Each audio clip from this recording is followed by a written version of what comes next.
You got a presentation right there. All right, well, good late afternoon, everybody, or early evening.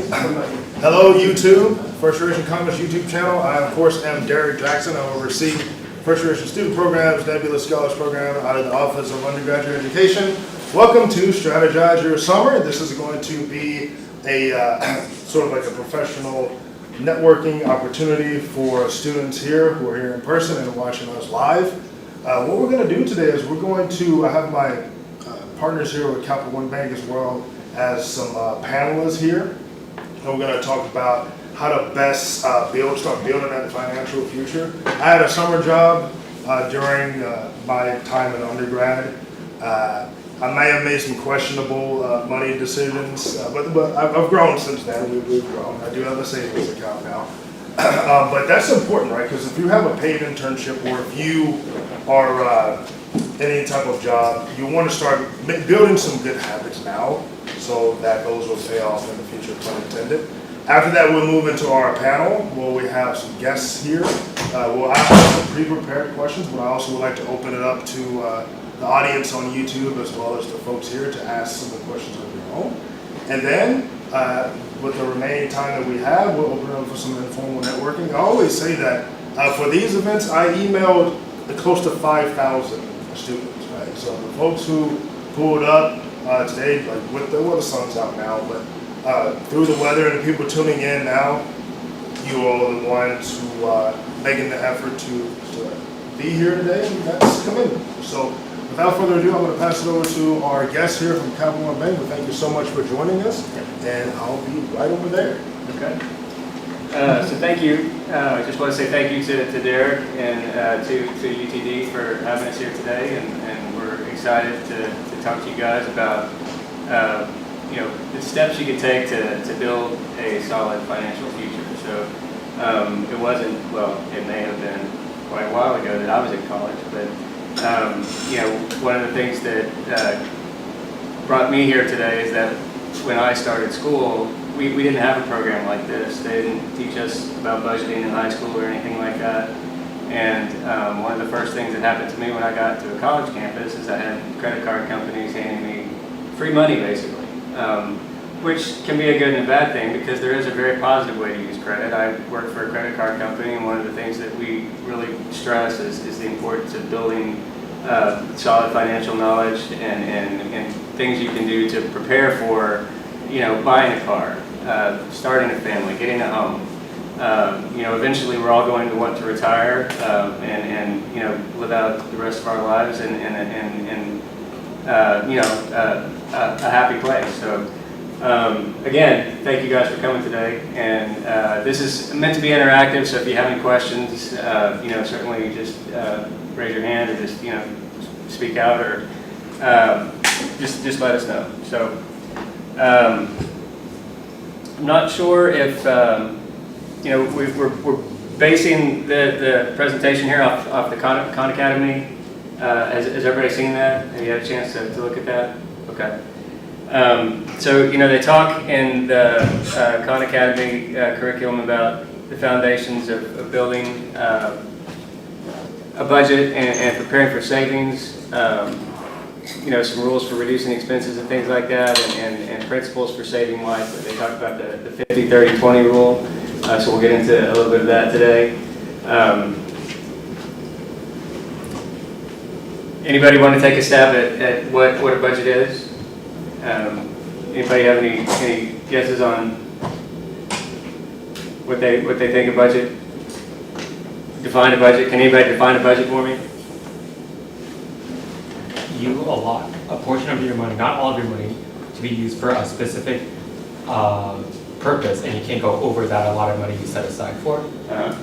Yeah, that's a great answer. That's part of having a budget is knowing, first of all, how much do I make, and that's important because what you make is going to determine what you can spend, right? So they define it here as it's a plan that helps you manage your money. It shows you how much money you have, how much money you need to spend on different things, and then how much money you can save or use for other goals. So the idea behind it is really understanding what you make and tracking what you spend, because ultimately, whether you realize it or not, you are working towards a goal, and having that budget will help you make better choices. It'll let you see where your money is going. I have a daughter who just recently graduated from college, and when I helped her get on a budget, we were, a little bit shocked at what she was spending on Starbucks, for example. And I think we can probably all relate to that. But the main thing is that it's a plan, and that you want to be thinking about where you want to be. You guys have probably heard, where do you want to be in 5 years? Where do you want to be in 10 years? Well, putting together a budget can help you, see that destination and some of the things that you can do to help prepare for getting there.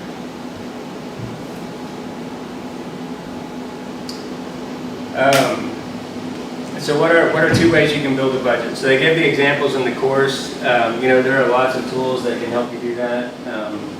Standard, good old pen and paper is one way to do it. You can list out all of your expenses. You can list out, your savings amount and things like that. They do reference some printable sheets on the internet that can serve as a framework to capture your incoming money and your what you're spending your money on. Personally, I've found a spreadsheet system to be quite advantageous. So I use Google Sheets to keep track of the finances in our house, but there are lots of great apps out there too. I know YNAB is one that they mentioned in the course curriculum. That's pretty easy to use, and it has a good user interface, I think. But again, there are lots of tools out there. There are great podcasts out there. I know there are a lot of folks on social media these days who are advocating for financial freedom, especially for younger folks. Some of you may be aware of those.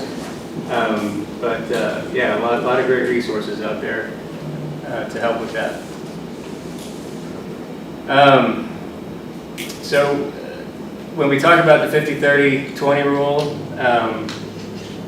I guess, it's kind of self-explanatory, but the idea here is to use 50% of the money that you have coming in, whether that's salary, combination of any side jobs you might have, whatnot, but, taking 50% of that total to spend on necessities. And so necessities, are going to be your rent, car, your, utilities, that kind of thing.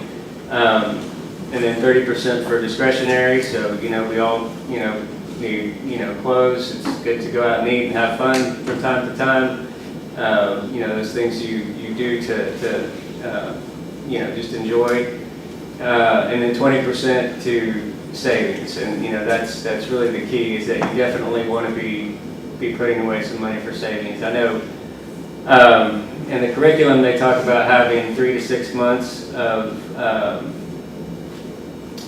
cushion based upon what your incoming salary is. So, for example, if you make, let's say, $5,000 a month, you want to have, you want to have 6 months of expenses. So let's say you make $5,000 a month, your expenses are $2,000 a month. You want to have, what is that, 6 times 12? So you want to have $12,000 in the bank to cover those expenses for, there's things that, as you get older, you can't necessarily control. So, I've had to replace air conditioners in my life, and that's not a fun thing to do, right? So, it's definitely good to prepare for those kind of, black swan events, if you will, because you never know what may be around the corner. But anybody have any questions on 50-30-20? Any comments or anything you want to share there? Okay. I'll check the chat too. I'll keep it. Okay, thanks.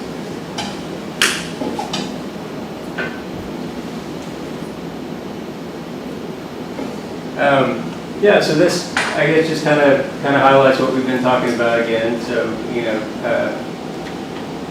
being prepared for those unexpected expenses, savings also help you work towards long-term goals. Again, you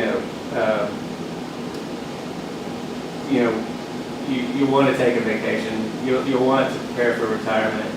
You'll want to, look for ways that you can, we're all going to want to get a house someday, or, start a family, that kind of thing. And so just having that savings in the bank can really be a way to reduce stress, like I said, to provide that sense of financial security.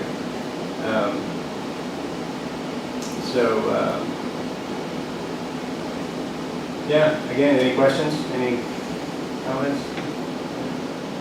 So we do have one. Okay, It great. says, what are your thoughts on taking out a small personal loan and putting it in the savings, but gradually paying off it to build credit, but also having a cushion? So I don't know that I would advocate for taking out a loan necessarily. I mean, it's a great question. I think maybe a more productive way to do that would be a vehicle like a credit card. I say that with the caveat that, I think a healthy way to build credit would be to start small,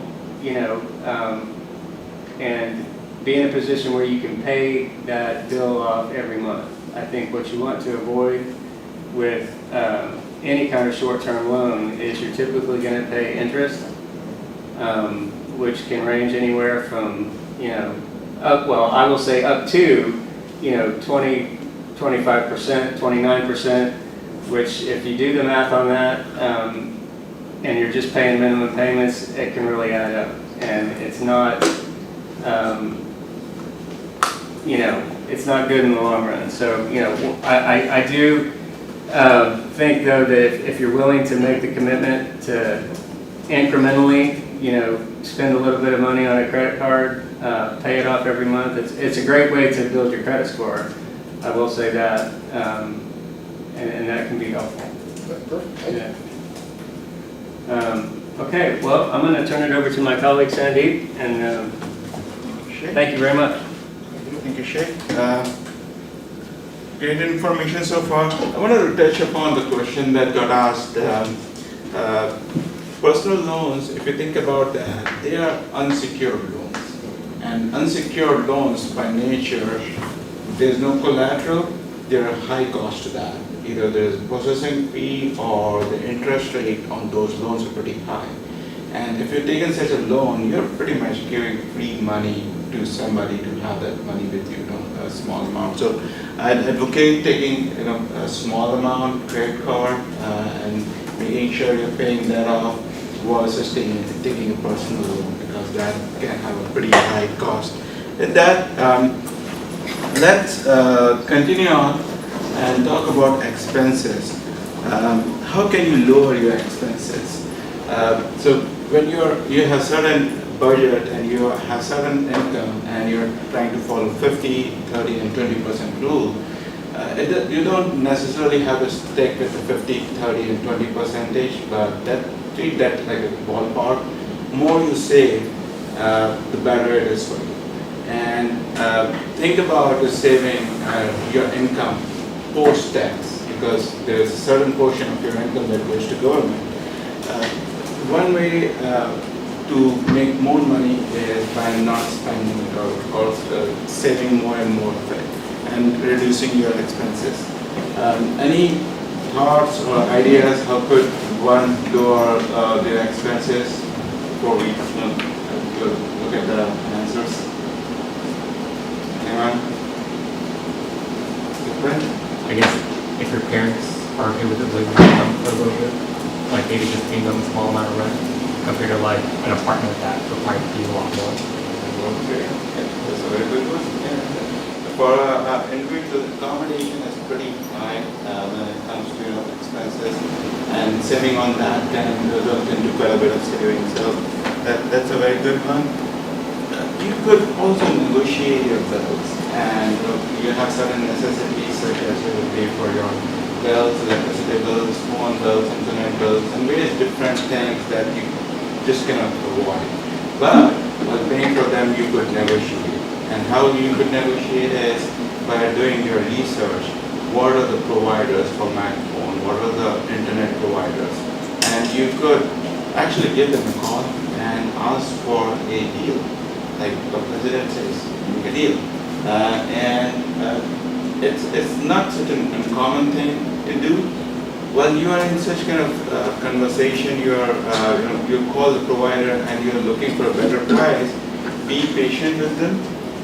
Try to test their patience, not lose your patience. It's good to provide them as much information as they need so that they can help out in your situation. So negotiate. It's also not uncommon for folks to shop around and look for coupons or the promotions. So you could get into a long-term deal and save some cost over there. In addition to that, also think about when you are purchasing or going out to buy for your necessities.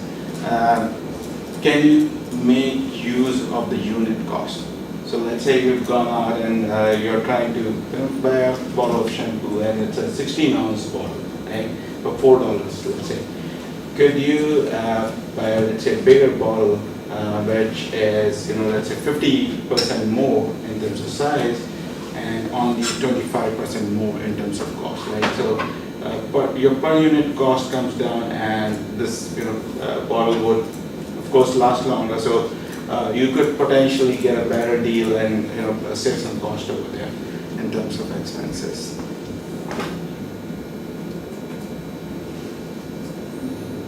You do all that, but you can still get surprised with some unplanned expenses. Unplanned expenses are something that you cannot predict. You might be spending on. Planned expenses are things such as rent, your bills, you know about them, they're coming up, and you still you have money allocated to them. But unplanned is something, let's say you could, going to work, something happens, your car breaks down, or you have some unforeseen event happening in family or to yourself, you fall sick. How do you deal with a certain situation? Is by setting aside an emergency fund or your savings. And such savings can help you come out of the difficulty that has caused you to the unforeseen circumstance. One particular thing which make the unplanned expenses very tricky is that they seem to have cascading impact. So let's assume that there is a person, his or her car breaks down and there's $1,000 expense to repair the car. The $1,000 itself is an unplanned expense. But think about the cascading impact of that. Now this person cannot go to work. If that person is getting paid by hours a day, now you're beginning to lose your salary or your income. So now for each day, you can't go to work, your expenses are just going to build up and up and up. Therefore, planning and having an emergency fund set aside for unplanned expenses can go a long way. You are not, making, or your unplanned event is not turning into a snowball.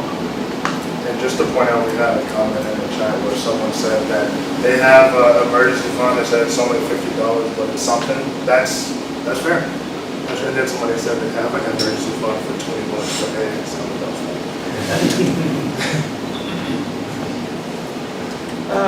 Now, let's think about how much money should you set aside? What kind of ideal emergency fund is? Typically, 6 months is what you want to have set aside in terms of emergency fund. This will, let's say somebody is working and that person loses a job. 6 months is the usual time you need to find your next job, and during that time you make make sure that your expenses and everything are taken care of, and you are well prepared to deal with any emergency or unplanned expenses that could show up. So 6 months is usually a good how much you want to save for, but as saying goes, something is better than nothing, so every penny matters in that case. Now let's quickly talk about when you want to set something aside and you want to save, what are the instruments for saving? And there are banks and various financial institutes offer various different products for saving and putting your money aside.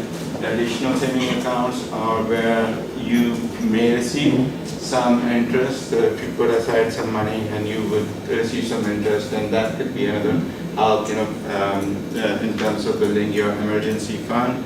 High yield savings account, they usually they also provide you interest, but they provide a higher interest compared to the traditional savings account. There might be some bar in terms of how much money you have to put into a high yield saving account to get the benefit of it. Another instrument is money market account. Money market accounts also offer more interest compared to the traditional accounts. However, they provide you some benefits such as checkbooks, etc. So you can actually transact on your money market saving account. Then the other pretty popular instrument is certificate of deposit, where you can set aside a portion of your money that you know that you're not going to need in immediate future or next certain period of time. Let's say 2 months, 3 months, 6 months, and in those cases you get even better interest rate from the institution offering the product. The thing with certificate of deposit is that if you decide to close the certificate of deposit early, then the date, then you may have to lose a portion of the interest, or you may end up paying a certain fee. So these are some of the things that you could use to keep your money aside and help it grow. Growing can help you get further. With that, let's talk about if somebody, let's have a quiz. If somebody is trying to build an emergency fund of $2,340 over next year, and that person is getting paid bi-weekly, how much that person would have to put aside? Pretty straightforward, $90, simple math. And if you think about it, the size of the emergency fund and how much you're paying aside, putting aside, there's a big impact. $90 every second week, your builds up a pretty sizable emergency fund. And if you have a monthly income, and if you want to follow the 50, 30, 20 rule for budgeting, how much money would you spend on your want, right? That would be $1,200 given your income is $4,000, which is quite a bit of money, but that can that's quite a bit of money to get to do the things that you really want, which are outside of your necessities, and that also reflects the power of income. The higher you have, more you can put aside, and more you can put aside for wants. That's all I have. Any questions? There was one. It's just which one of the accounts do you recommend for someone who's starting out of the traditional high yield CD? In my opinion, starting with a saving account might be a good start, given that you are starting up and you may have certain needs. So with the saving account, you can, I believe you could do 6 transactions every billing period. So that gives you flexibility to use the money, as well as it allows you to grow the money. And other scenarios such as high yield saving account, money market account, and CD, your money is either locked or you may have certain threshold or you may be required to pay fee. Therefore, I would suggest for starting with a savings account. Yeah, well, I would just add to that, now, granted, the economic landscape right now is in a little bit of a transitory state, and so it's going to sometimes depend on the value of the dollar, but there are some high yield savings accounts that have become popular, and there are some that are no fee that will pay interest on, they're no minimum balance basically. So it would behoove folks to do a little research there, because Sandeep's exactly right. But there are some good vehicles out there that are low cost and high yield. Space. Any questions from the in-house before we move into our panel? It's about habits, right? I certainly wasn't making a lot of money when I was in my summer job. But just to start the habits early will definitely pay off for sure. Oh. I guess. I just have one credit card, like build credit, and have just a little, like a small savings. After that, would you recommend anything else to go from there to start like building up that savings or building up that credit? Just besides, I just have those two things. I was just seeing if there's any. Well, those are great starts. Absolutely. I think what we're sort of outlining here is you've made the first steps. The next step would be to focus on getting that emergency account built up. And once you have that in place, then I think, financial planners that you would read, and again, there are so many resources out there for this kind of thing, but, there are, once you have that basic cushion in place, then you can start looking at other things like, low-cost ETFs if you learn to play in the stock market, for example, things like that. There will be a turnaround in the economy at some point, and equities will become much more attractive than they are right now. So that's I would say historically, and again, there's so many resources out there to investigate these things, but putting in an investment account might be once you've got your basics covered. Thank you. Yeah, just like given how volatile our economic landscape is, can you share any life hacks that you guys have? Like anything you guys do on the side that save you guys extra money that you usually don't tell other people? You wanna, yeah. I want to take that. But think about taxes, right? One could earn a lot of money, right? And they have to pay taxes, etc., etc. But if you choose to save money instead of earning money, if you choose to save money, that money is tax free. So if somebody earns $1 extra with 30% tax rate, they get to keep 70 cents of that. But if that person decides to somehow figures out saving that $1, right? They get to keep that $1 full. So with life hacks and various different things, there can be an element of stress as well, because you are having to either do multiple jobs, or you have to make sure that whatever you're doing, you stay within the boundary. Because at times some of my friends, they took over a high yield savings account, and there was certain the interest rate was pretty good. However, they had to maintain a certain balance, and if it went down from that, there was a fee. The long story short, they had to put a lot of energy and effort to make sure that they stayed within that particular boundary. So with all these things comes certain investment time and alertness. If you are in a position to put that in, of course, shop around. There are lots of tips and tricks over the internet, and your financial provider could provide. The easiest thing that has worked for me is that plain, simple, basic. Follow those and save in the easiest form of way, because your saving is, really and truly tax-free money that you keep, get to keep the whole. Back to that. Yeah, and well, what I would add to it is that I would say that we probably do more of what we've been talking about today. And I think maybe the biggest thing is being disciplined in your plan. And, I've been in the workforce for several years now, and I'm still looking for ways to cut my costs so that my expenses can be as low as I can make them, right? So it's kind of something that you're just always working on, and I kind of find it fun. I mean, when you talk about different hacks you can do, I mean, we pay for a lot of our travel through points that we get through credit cards, but I pay them off every month. So, there's lots of ways to game the system, if you will.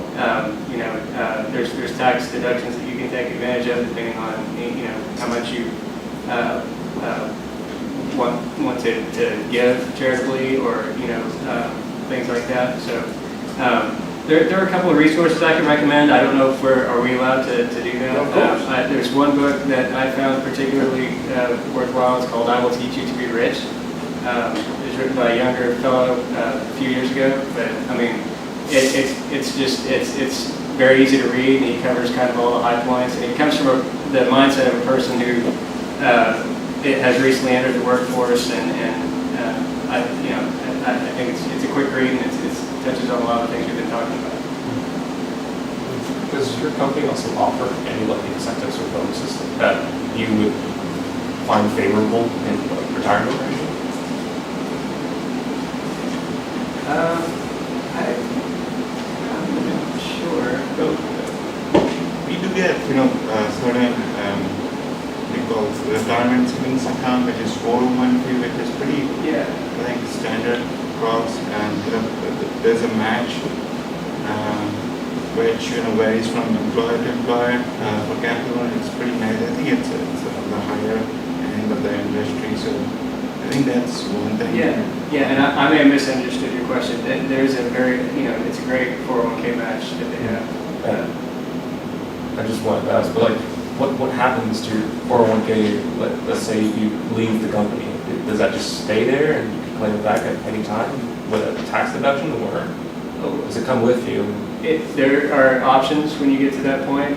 Some folks choose, and I'm not an expert in this space, so I would say, caveat anything that I say with a financial planner, or Sandy may have more information on this, but oftentimes you'll have the opportunity to leave it with the company management, the company that's managing the 401k, so for us it's Fidelity. You can roll it over, which basically means that you take that money and you can put it in another account. So a lot of people will put it in a Roth, and they'll take it with them, because then that money becomes, you can manage it at that point, so you're not necessarily bound by the funds that are provided through your program. Those are the two main things that I know of that people do, but there may be others too. I would say work with a financial planner applicants. You'll not lose your money if you can change your jobs. It'll stay with you. I mean, it's with the institution which is outside of the company that manages your money on behalf of your employer, and you can take it to a different account. You can choose to stay in the same account, so you will not lose it.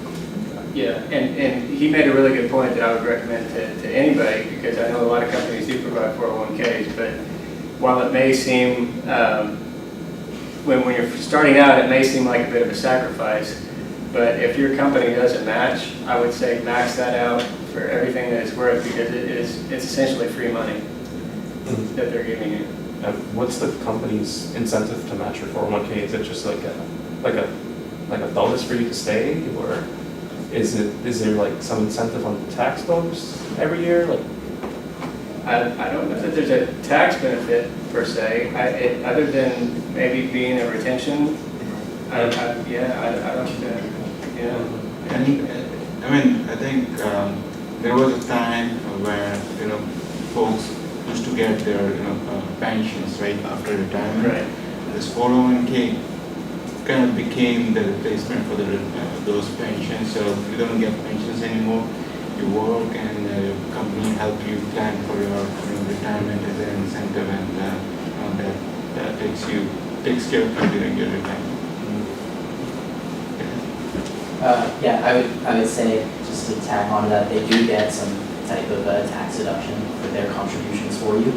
But it's also just a good benefit for, like most companies do it, so it's like, I would rather go to a company if the difference was they match more, I would rather go to that one, because it's just worth the money at that point.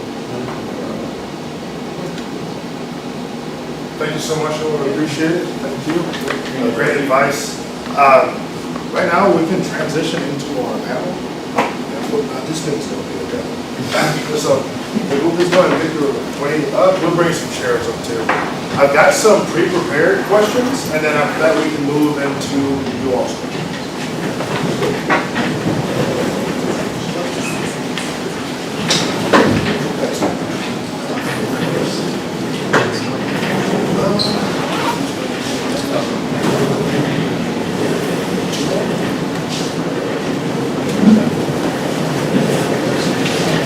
Feel free to grab some more. Hey, y'all feel free to grab some more pizza. When they get settled in, I can do it rolling.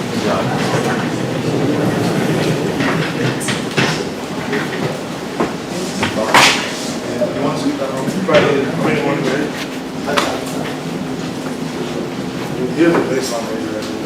No, you guys count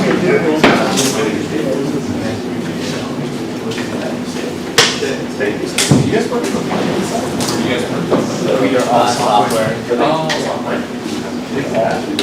We are all there. What type? What kind of thing are we working on? Daily? More like internal tools. Yeah, I think depends on where you work. Sometimes the tools are for other people within the company, sometimes tools are for the business partners. Sometimes tools are for This might be presumptuous, but by chance, are one of your product managers? No. We work with quite a few product managers. All right. I really got my hopes up right there. I'm like, I want to know. Oh, there you go. Okay. Yeah. I'm very nice. Yeah, I'm just cruising along, trying to do my best, do whatever I can to stand up. Sure. Product managers, the roles, it's a pretty new role. Yeah. I think it's fun because you get to envision what can be. What can be and what can't be. What that And you also get blamed for everything. Not necessarily, no. Because even if it product improvement fails, it's still learning. As long as you're not just doing the same thing that already failed, you're doing it again. Right. You're also not the one that implements everything. The engineer does. So.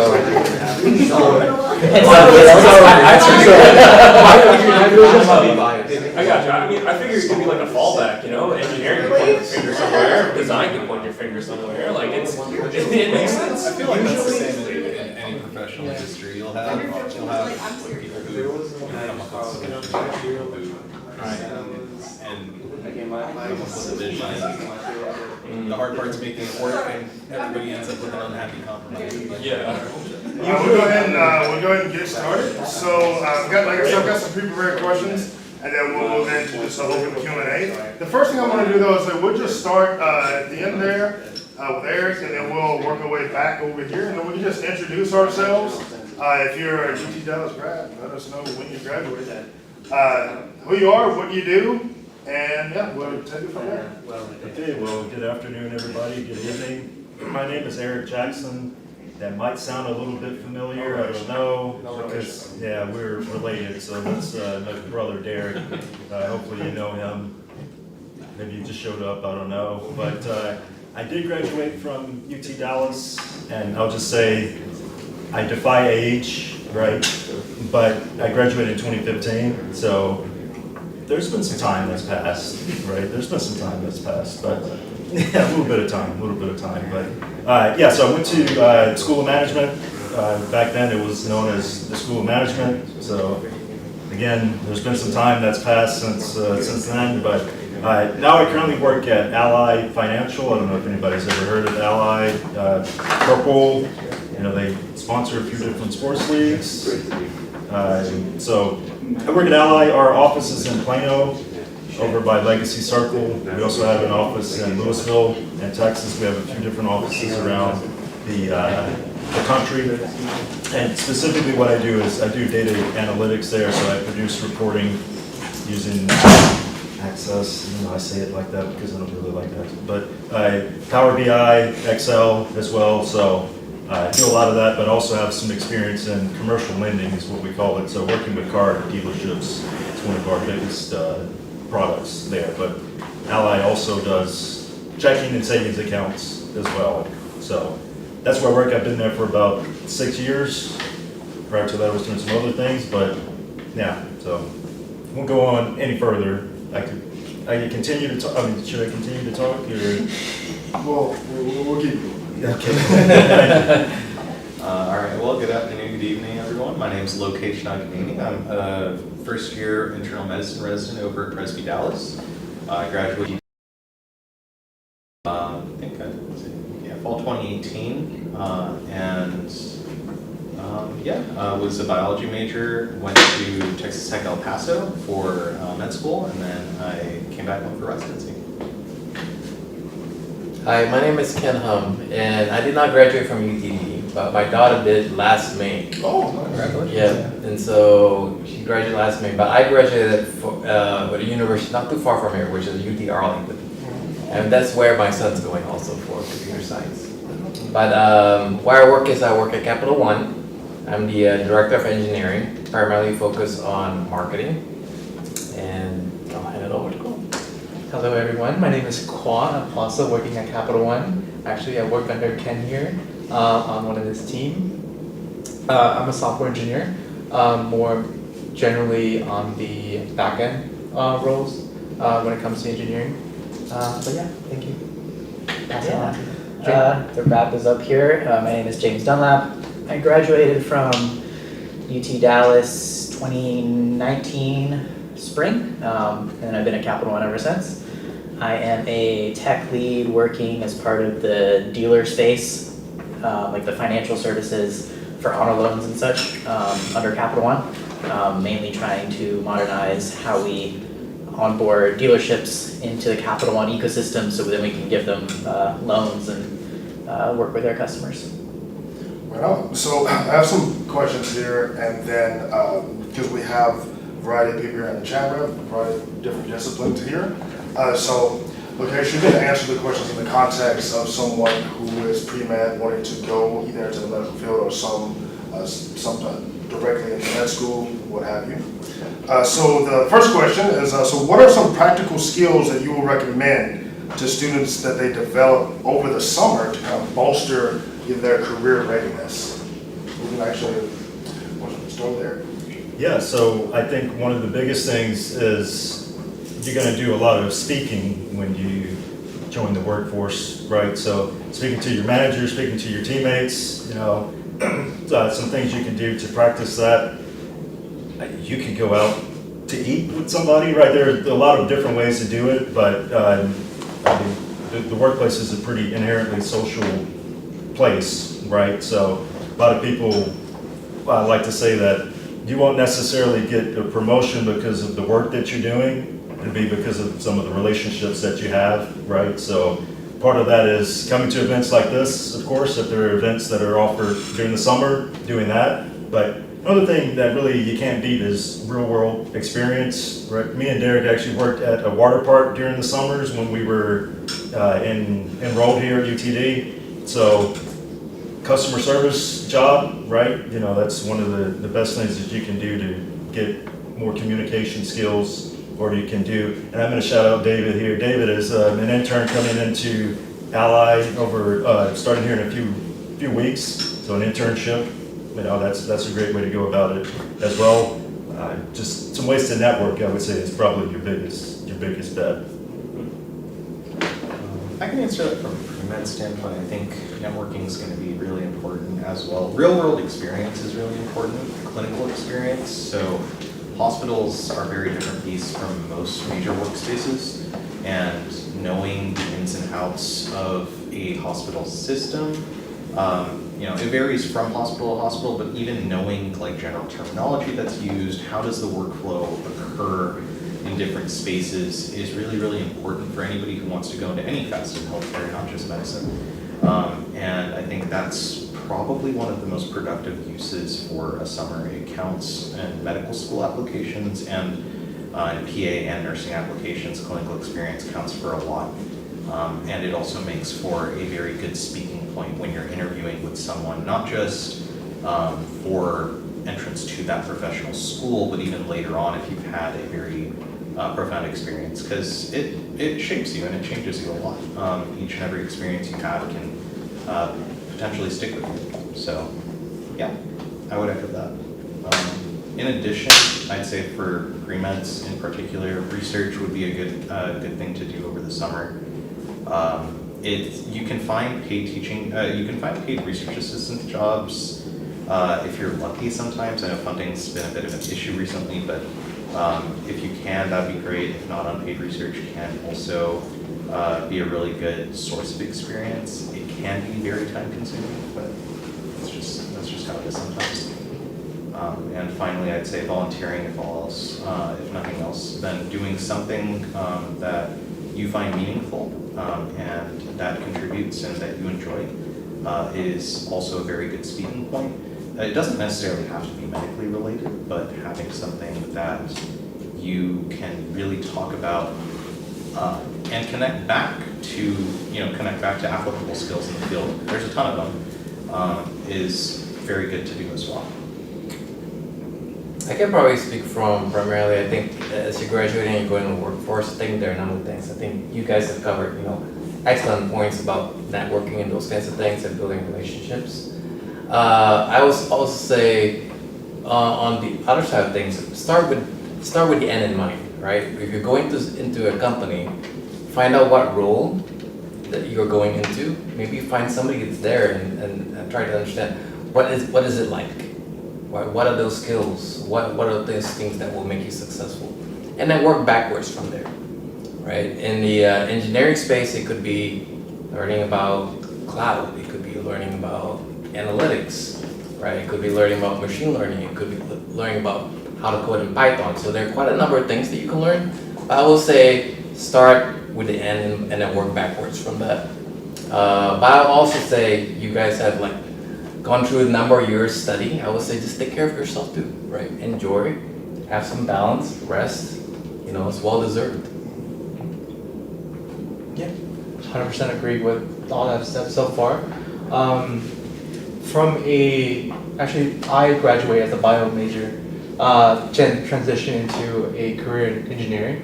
That was a pretty big transition for me, and I remember what helped me during that time was doing a lot of projects, learning a lot of having the end in mind, like Ken said. The end is why I want to be a software engineer, and what are the skills that the software engineer would need that I would need to learn in order to be successful at my job. And I started at those things, and then I started building on those things, and then that ultimately helped me with the interviewing process, my day-to-day work. And I think communication is also really, really, really great, because you're not working alone. You're working with teammates. You're working with stakeholders, and combining that all together would be really good.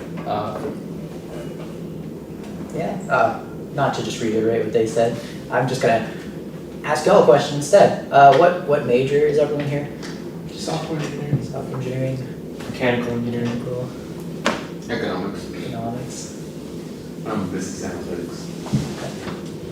So everything. Okay. Interesting. Yeah, I think my approach for what to do over the summer was find what I didn't already know and the school wasn't providing. So whenever I was going to UTD, I did not at all have any classes for front end and nothing for the cloud. That might have changed by now, but that's generally how I focused on that, along with working part-time jobs. So I guess, do something similar for your space. And if you don't know what that is, it's really not hard to just pick a company on LinkedIn, find someone there who's like lower level and just ask them like, what are you doing? And see if it lines up with what you're currently learning. Because most likely it doesn't, unless you're going into like theory, or at least from my experience. I'll also maybe also add, I think the presentation before this was excellent, right? So you're gonna go into the workforce and you're gonna start making money. And so learning how to be able to learning how to use that money effectively, I think is very, very important. Learning how to invest also is very important. Absolutely. And so we kind of touched on it a little bit, so this is naturally flowing into the next question. Are there any types of certifications, courses, or tools that you wish you would have started to incorporate while you were going into your next year during undergrad that you can maybe like impart on the students here? I think anyone could answer. Is that something that you found out recently? Like, hey, I wish I knew about that when I was going to go to my summer months. Yeah, I think the most applicable thing for what I'm seeing right now is just everything related to AI and ML. I didn't do anything like that during college. I guess it wasn't as big, but now it's like everything. So I would say it can be applied to most areas, not just software engineering. So even if it's just understanding like how it works, it might be able to help you in the future. If like, hey, you know what's going wrong at your current company, maybe you can do something on your side to kind of fix that using Gen AI. Yeah, I think a good thing would be, like was mentioned, you start from the goal and you work backwards. So I am doing things in the analytics space, right? But I kind of learned on the job almost. I was in a different part of the company, but I think something that would have helped me get into the job running would have been to take some classes over the summer. I know you've got some Google classes, you've got good old YouTube, which is free, so unless you've got premium, but that's how I learned a lot that's applicable to my job as well. Just kind of getting into YouTube or Coursera or something like that. If you're interested in that, it's a good way to use the time as well. Speaking of online courses, Harvard and MIT have open courses that are essentially free. I think the numbers are like out of everybody who enters the courses, which are usually on the order of several thousand a year, about 10% or less complete them. So that'd be, it's certainly a skill. You can add other things to your toolbox over the summer if that's what y'all are looking for, or if there's something specific that lines up with something you're looking at, that would be a good place to look as well. In terms of medicine, I think hands-on experience, I don't think I can really reiterate it enough, is probably the most useful thing in medicine. What you learn, you're going to be using about like 20% of what you learn on a daily basis, and then that 80% will always escape you when you truly need it, so you'll have to go back and hit the books for it every single time. But that's just the nature of the job. Learning what that 20% is can take a while, and getting a head start on that is actually extremely useful. I would probably say in this way. There are a lot of things that change all the time. Technologies change all the time in the software world, right? Staying ahead and keeping up with trends, I think, is very important. Because one technology a year ago could be not the greatest technology now, and it keeps constantly changing, so you constantly have to keep up to date with that, right? And sometimes, so I think that's part one of it. But also the other part is find somebody that you could potentially shadow or mentor you, right? In terms of not making the mistakes and learning from, mistakes that you make, but observe and see what people have been doing, and really finding someone that can actually, you can look over their shoulder and, partner with, that can show you kind of the ropes. Yeah, for me, I think having a target in mind is really good. Let's say that you want to apply to a certain company. Let's say it's Capital One, and maybe it's because I've been to a lot of like recruiting events for Capital One. One of the fact that about our company that we proudly display is that we're one of the first bank that is fully on the cloud. And one thing that you can just extrapolate from that is like maybe AWS certification is really valuable when it comes to applying for this job, or maybe Azure, or maybe Google Cloud. And that's might be something that's useful when it comes to like applying to Capital One and having talking points during your interview, during like internships. So that's one thing that I would highly recommend you do. Have a, let's say, have a target company in mind, find out what they do, and find out a fact about them that you find interesting, and use that to your advantage. Yeah. So we kind of talked about this next one quite a bit. The next question was, if you didn't have that formal internship lined up, what are some things that you could do to gain that development experience? We talked about shadowing, we talked about volunteering, talk about if you get a summer job, like Eric and I had that summer job over the summer, it was hot, but I got valuable experience. I got to say things like, oh, I worked in concessions, right? So I made the burgers in the heat for folks. It's customer service, but what I learned to do was to reframe that to saying something like this. Upheld the positive reputation of the water park by providing front-end customer service to patrons. So things like that. So you learn how to frame it in a way that really bolsters your skills. So I mentioned volunteering, shadowing, summer jobs. Is there anything that you all had? Anything I missed? You mentioned research. Anything that I missed that you want to throw in there as well? Personal projects. Like for, I guess, software engineering, very easy. You just find something that annoys you in your day-to-day and try to solve it. Same for like mechanical engineering. Like there's a makerspace here. You can learn how to 3D print or build something there. Accounting, maybe do your parents' finances. Whatever is applicable here. Yeah. But that helps a lot to expand it outside of your coursework, because whenever you need to fill out that resume, you need to put something there, so you might as well. That was kind of how I got it, because I didn't have an internship, but I had a bunch of like hackathon projects and stuff that I could fill in there, and that helped fill the gaps. Going on that, really anything that shows initiative is going to be a great talking point for you because it's something inherently that you did of your own, of your own volition. You wanted to do that, so you did.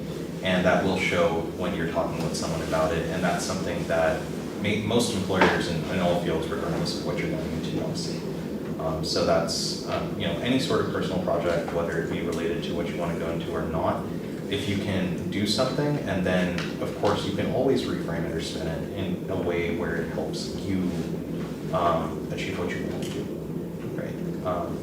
So some things may be harder than others. I'm not going to say like something completely separate from your actual job you're applying for is going to be easy to reframe, but certainly you can. For sure. Come to my office hours. I'm a spin expert. I'm a positive psychologist by training, so hit me up.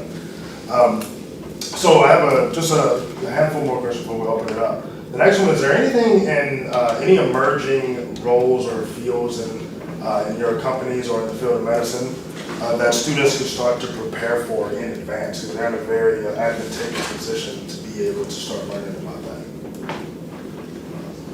I think we might have the same thing,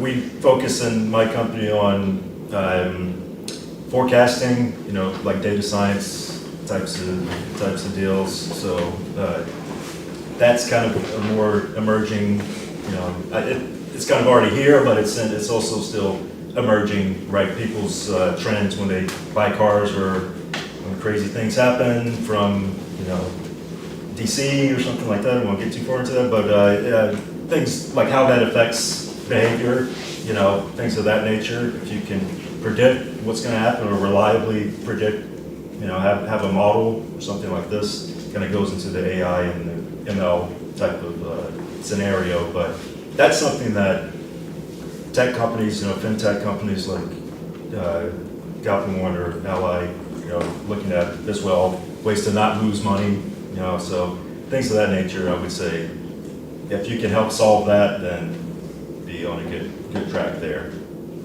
So generative AI and machine learning is probably what every field's going to see at this point in time. It's gotten so integrated laterally speaking that you can find a way to use it anywhere you go.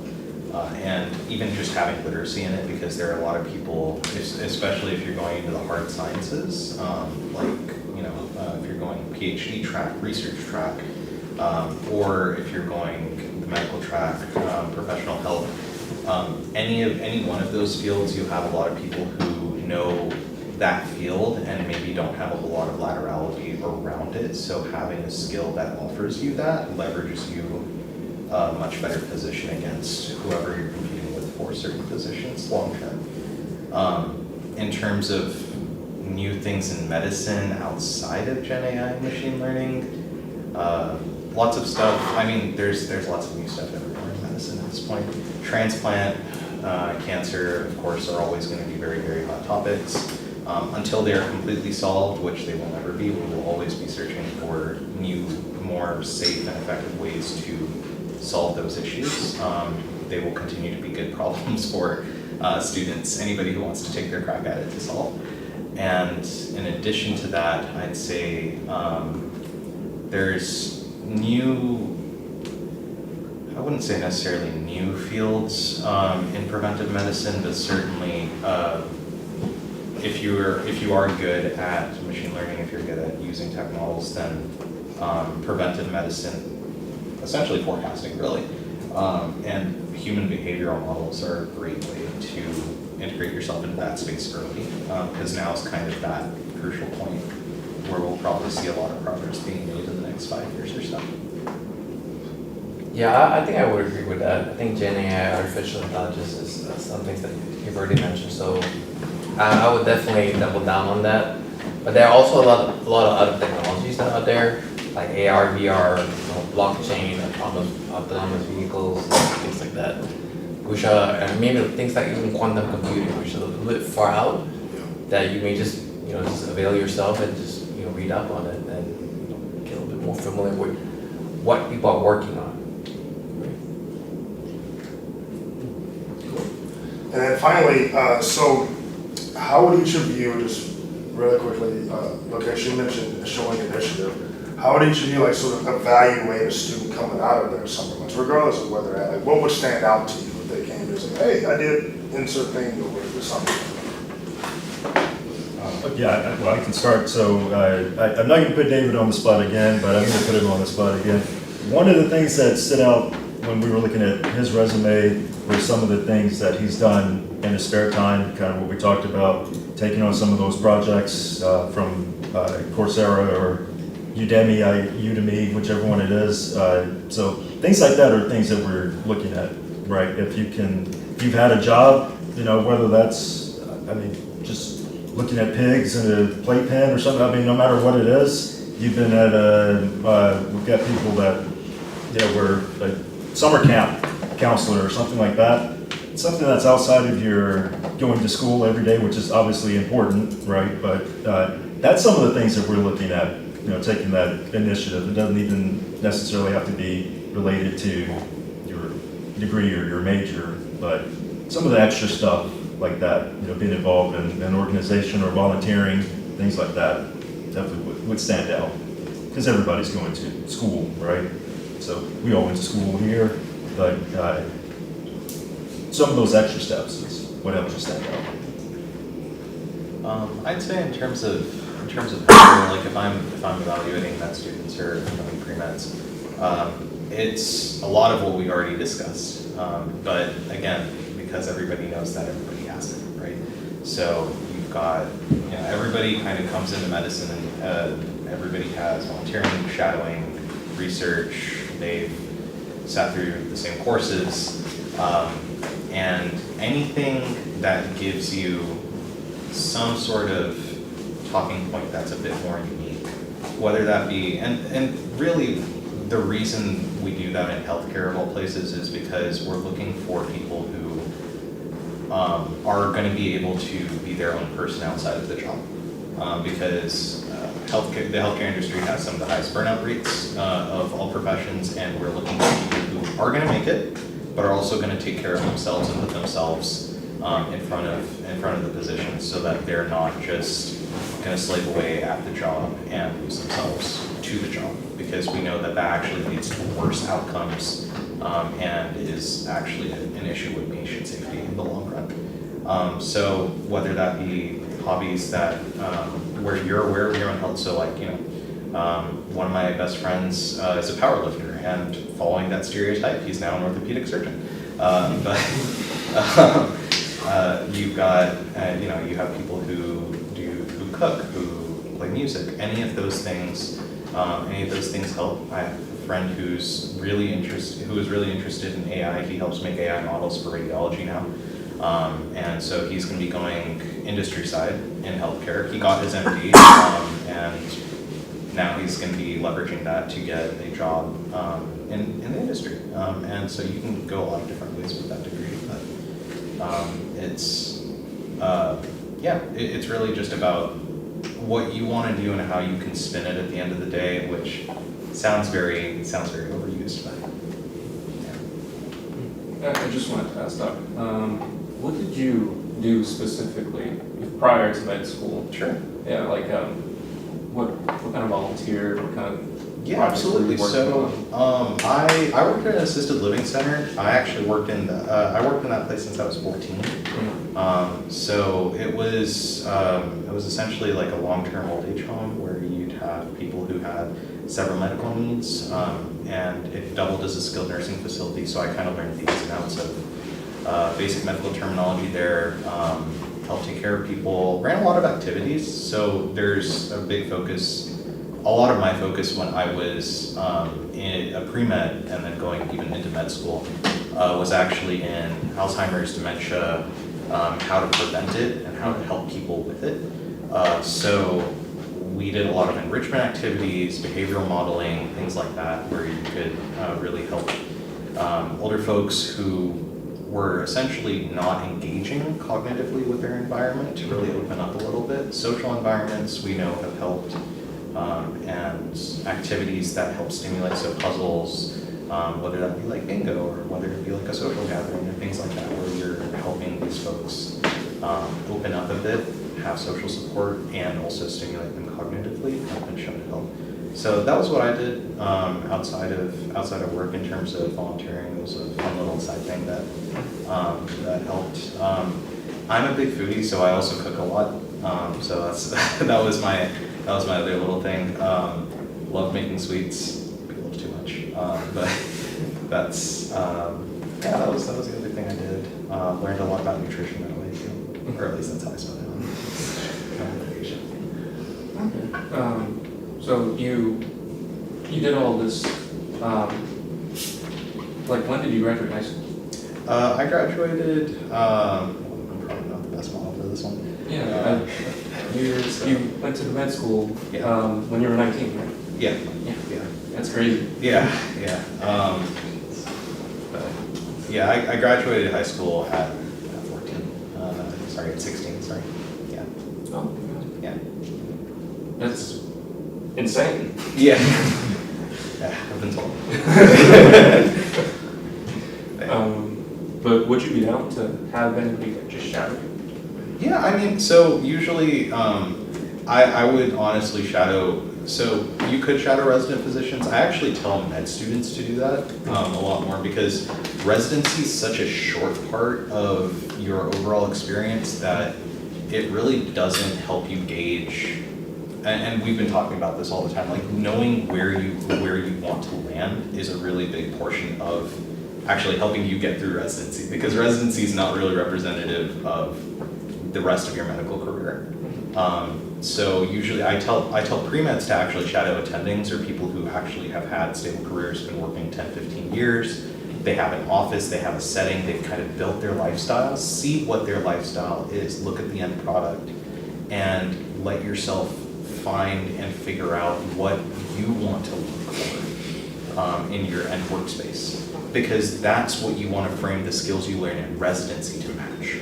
And then I tell med students who are actively working towards that to shadow residents, because then you can see residency is much more high intensity than you'll get later on, depending on like if you're going to be an ICU specialist, I'm not going to say that. It probably gets much worse, but it usually tends to be a bit more intense, and it tends to be a bit more rounded than what you will end up doing as a full medical professional. So I tell med students to figure out what skills they need to focus on in residency. And I tell pre-meds to focus on figuring out their end goal. Because once you have a target, figuring out the steps, the devil's always going to be in the details. So figuring out those steps is really important, but only once you know where you're going to go. Oh, so I'll just scratch my head. Yeah, I think you're making a good point, which is in every company, in every job, there are different varieties of that, different varieties of medicine, different varieties of even mechanical engineering, different varieties of software, right? So at least getting a glimpse of what those options are gives you an idea, okay, I prefer this, so I want to move towards that, right? So it gives you a little bit more specificity in terms of pointing where you want to be able to start focusing your learning and your energy towards. But I feel like for us right now, especially in our day and age, because it's a lot more difficult for us to gain that practical experience firsthand, simply because how competitive our market is as of right now.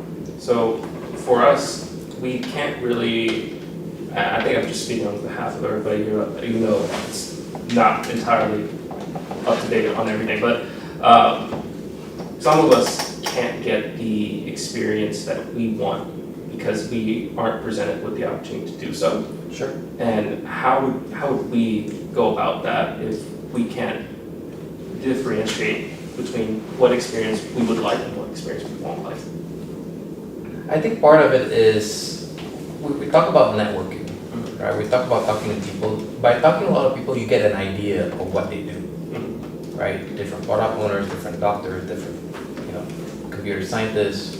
You get an idea by talking to people, oh, what is a day in the life of a person? This is a role, what do they really do, right? That's one free way of doing it. The other free way also is volunteering. What does this role look like? I don't really know, so maybe I'll volunteer, I'll shadow, I'll volunteer, I'll get an idea of what that looks like, right? I think part of it is trying to get yourself into that environment where you can observe, right? Or talking to enough people where you can observe what does a day in the life of a role really look like. And can I just add, Derek mentioned at the top, he sent an email out to 5,000 people, and you guys were the ones that showed up, so being We got face to 75 face. people watching on YouTube. I had 75 people on YouTube as well, but you guys are the ones that showed up to this event, right? So that's how you get your face in front of people who can hire you for a position, right? They might not come work and do exactly what I do, or definitely not Lokesh, what he does, maybe not, but this is the first step of doing that, right? So you're gonna have more of an opportunity. I'm gonna say, hey, I remember seeing such and such at that event that I went to after work, right? So I can, if they come to me, if I'm looking for somebody to come and fill a position, I'm gonna think about that person first, right? Because they were at this event, listening to me make jokes that maybe don't land, I don't know, some of them land, I don't know, we'll see. But that's a big part of it as well, getting in front of those people. Absolutely. Yeah. I will say I don't know if this was part of your question, so forgive me if I'm assuming. But part of shadowing is knowing what to look for as well, and that's I think a significantly underrated portion of shadowing, because I've seen students shadow who have been told to shadow, and it's very clear who has been told to shadow and who actually knows what they're looking for, because you can see people check out after like 5 minutes, and you can kind of tell. But no, in a more professional context, right? It's usually about figuring out the framework that I set for myself was skills, experience, and setting, right? So if you know what setting you want to work in, at least broad.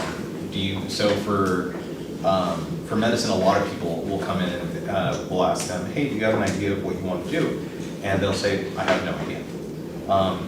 Usually the start is, do you want to work in the hospital or outside the hospital? And then you kind of narrow your way down from there, right, in terms of setting. After that is typically your skills, which is what appeals most to you. Do you want to be more hands-on? Do you want to be directed? Do you like talking to people? Do you like the back end of work where you're actually doing a lot of stuff? What does appeal to you? And that typically is why we ask for people with a wide range of experiences. It's not just because it looks good on paper, because yeah, like we all know it looks nice on paper, but it's really about we know you've been exposed to all of these, and despite that, you picked whatever this is that you're going into, or perhaps because of that, we don't know.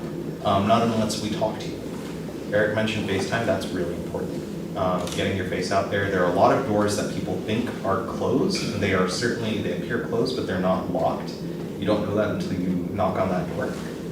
So just going up and asking. I cold emailed a bunch of professors when I was a student for research because I had no idea where to start. I didn't really have a mentor to guide me, so I just emailed a bunch of people and was like, hey, my name is such and such, I'm an undergraduate student, I don't really have any experience, but these are the hours I can offer you to work. And eventually somebody said yes. And that's where I picked up my skills. And then, everybody has a story. Right. And I know we keep harping on like, oh, look at the end goal, look at the setting. This certainly doesn't mean that you can't change or pivot. Everybody does at some point or another. That's just life. What it does is it gives you a set of goals to start building towards. And that's really the key to all of this is once you get your foot in the door and once you're in the market or once you're in a company and you have started building your skills and experience, you can find your path from there to pivot. And yes, some of them take a little bit more than others, but that initial experience in the first place is what will allow you to move. And once you get momentum, because inertia is a very strong force, and if you get stuck somewhere, that again means you have to kind of start from scratch again. But this is all about generating that forward momentum initially. We've got about 8 minutes left of the formal Q&A before we just kind of mingle. Do we have any questions from in the house? Just the chat here a little bit. So you mentioned that you went to a lot of events for Capital One and whatnot. How did you know when they were having these events? Usually it's through or like there are multiple portals that we have within Capital One. There's recruiting, there's hackathon, there are volunteering. For example, I found about this through a volunteering coordinator. She reached out to me and said, hey, would you like to go? And I was like, yeah, sure. As a UT alumni, I would like to give back to my school. And then, and I would like to provide the information that I wish I got, like when I was here. What kind of project did you work on that got Capital One's attention? I'm not quite sure. Honestly, what do you like to use? Oh, what I like to use? I remember making, because I was a bio major during that time, and I knew that I wanted to go into engineering, software engineering specifically. So I started making like a DNA analyzer as a software where it's like it tells you the base pair. But I forgot what's the details, but I remember making that, and I was like, my skill is actually useful. Like I can incorporate my two world, like the software engineering world and my biology world into one. And I felt like that really put me apart when I was talking about that project during my interview. So I think that's helped me a lot when it comes to securing the position. I would second that actually. As somebody who looks at a lot of resumes and interviews people, I look for things that people do outside of school. things that are extra, projects, competitions, hackathons, and those kinds of things, to show drive, to show initiative, right? So I think that's really key. What about a startup? Was that a good thing? Oh yes, absolutely. Or building an app or something. Just a full circle, I actually got my job at Capital One through a hackathon at A&M. So I talked to a recruiter there, and then they emailed like a week later, and that's how I got into the interview pipeline. So How did the interview go? Like, was it like really technical, or was it leak code, or was it just it's a mix. Yeah. At Capital One, it's a mix of all three. There's behavioral, technical, and a case. So I get a little bit of everything. Make sure whatever project you decide to end up doing, make sure that you're passionate about it, or at least want to get to know more about the thing that you're doing, because it's really show when you as an interviewer talking to like somebody who describes you their project, you can usually tell if they're really passionate about it or not. That's great advice regardless of field, by the way. I know a lot of people think that, I'm gonna pick this project up and I can sound, people can talk a good talk, but the way your body language changes and everything when you're really invested, we can tell pretty much right off the bat if that's something you really care about or not. I think making a DNA analyzer definitely is. I think it was like one of my lecture, and I was like, why not? Could you send me the analyzer? I just want to see. It's somewhere in my GitHub. Yeah, if you give me your GitHub, I can probably open it. I think the best question we got from the chat was about sort of normalizing, because there was a lot of chat about the end goal. There was normalizing the idea that keeping the end goal in mind, but you can do things that aren't necessarily related to your end goal to build toward it. It was specifically, the question was specifically directed at motivation, but it can be applied to everyone. Not doing things other than what the doctor will be doing. So the person had mentioned what a nurse might be doing or what a researcher might be doing. Absolutely. Like if you are wanting to go into account management, doing things that other areas might be doing, they were saying we're trying to normalize that. And you don't have to, and then they offered to come to my office. So they were just mentioning that, and if you wanted to kind of piggyback off of that, and then if anybody has any other questions, we can jump in. Yeah, was it specifically towards? Well, yeah, they said it was specifically for you, but it can be applied to everyone. I'd say, so doctors probably have, so it's interesting. Doctors technically have they have a pretty difficult job in the hospital. I wouldn't say the most difficult, nor do they do the most in the hospital either. I'd say that also goes to nurses. But learning the ins and outs of anything that you do peripherally. So for example, I train in El Paso. It's kind of out in the middle of nowhere. We don't have a whole lot in terms of healthcare infrastructure. We didn't when I was in med school. And especially during the pandemic, we were understaffed, there was basically nobody there. And you as a med student or as just any auxiliary healthcare personnel, it was all hands on deck for everything. So really, especially post-pandemic, I think doing anything at all related to healthcare, even peripherally, it doesn't necessarily have to be what the doctor's doing. Because you've got 4+ years of med school and however many years of training after that to look forward to. So learn more about the ins and outs of the setting, in this case the hospital, than you necessarily need to about the technical details of what a specific doctor might be doing, if that's what you want to do, and that's perfectly fine. Yeah. Can I just, real quick, I said I work with car dealerships. Even though I do the reporting for the dealership, like how long they've had a car on their lot, it's important for me to know what's going into the day-to-day decisions that the dealers are making and why they might charge you one rate, or they have one rate on their commercial, but then you get in the dealership and then you got to pay $10,000 more, right? Why are they doing that? It's pretty obvious in that case, right? But it's important for me to know the background as to why some of the things that I'm showing in my reports are happening, right? So I never worked at a car dealership, but I can tell you a little bit about it just because of that piece, right? Being able to understand what my customer is thinking as well, and what they're going through really helps bring it together. More question before I sign us off on YouTube? Or do my little outro? All right, well, thank you all so much for joining us. If you're on YouTube, thank you so much for joining us. Feel free to, while you're still here or when you're watching this replay back, definitely give us a like, subscribe to the channel, and click that bell to make sure you're notified every time we go live or upload.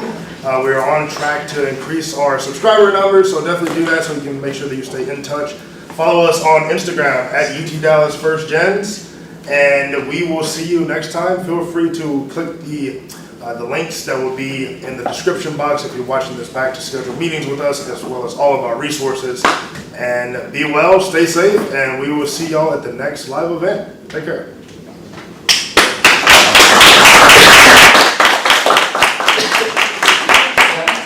It sounds like that had a lot of influence from Corey and Kenji, but